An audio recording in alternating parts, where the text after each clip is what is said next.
જો હું તમને કહું કે દુનિયાનો સૌથી મોટો ખતરો હવે આકાશમાંથી નહીં પરંતુ સમુદ્રની અંદરથી આવી રહ્યો છે, તો શું તમે વિશ્વાસ કરશો કે પછી નહીં? વૈજ્ઞાનિકોએ સમુદ્રમાં એવો બદલાવ નોંધ્યો છે કે દુનિયાભરમાં તેની ચર્ચાઓ શરૂ થઈ ગઈ છે. સોશિયલ મીડિયા પર લોકો કહી રહ્યા છે કે હવે વિન્ટર બોમ્બ આવશે અને આખી દુનિયા કડકતી ઠંડીમાં ફેરવાઈ જશે. પણ હવે સવાલ એ છે, શું આ વાત ખરેખર સાચી છે કે પછી લોકો ફરી એકવાર અફવાનો શિકાર બની રહ્યા છે? આ વિડીયોના અંત સુધી જરૂરથી જોતા રહેજો, કારણ કે આજે હું તમને જણાવીશ સમુદ્રમાં ખરેખર શું થઈ રહ્યું છે, વિન્ટર બોમ્બ શું છે અને શું ભારત તથા ગુજરાતને પણ તેનો કોઈ ખતરો છે? સમુદ્રમાં આખરે શું બદલાયું?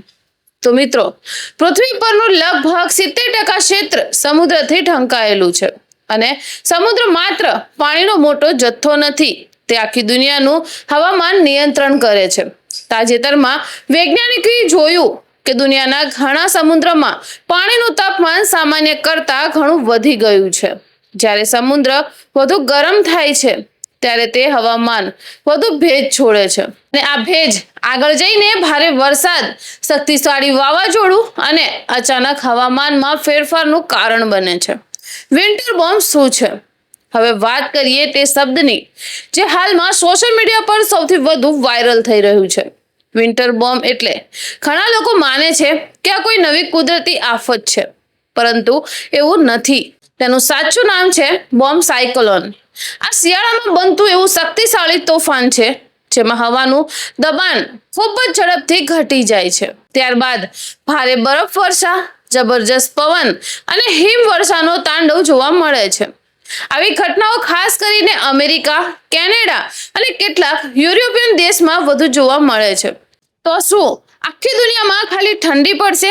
આ સૌથી મોટો સવાલ છે.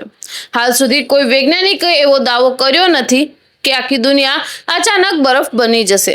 હકીકતમાં ક્લાઇમેટ ચેન્જના કારણે હવામાન વધુ અસ્થિર બની રહ્યું છે. એટલે કે ક્યારેક ભારે ગરમી પડશે તો ક્યારેક રેકોર્ડ તોડે તેવો વરસાદ આવી શકે છે અને ક્યાંક વધુ શક્તિશાળી શિયાળાના તોફાનો આવશે.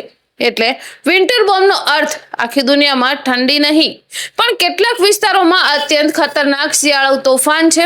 અને આની ભારત અને ગુજરાત પર શું અસર થશે?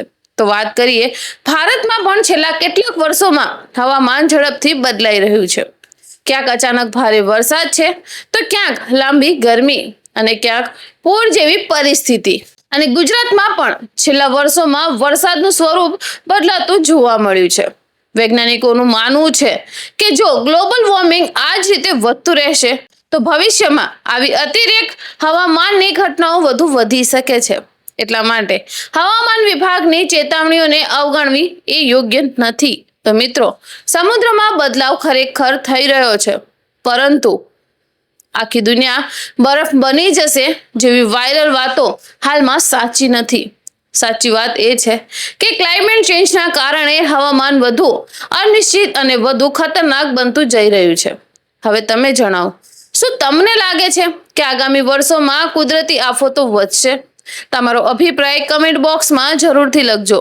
અને જો તમને આવી જ સાચી અને રસપ્રદ માહિતી ગમતી હોય તો વિડીયોને લાઈક કરો, ચેનલને સબસ્ક્રાઇબ કરો અને બેલ આઇકન દબાવવાનું ભૂલશો નહીં. ધન્યવાદ.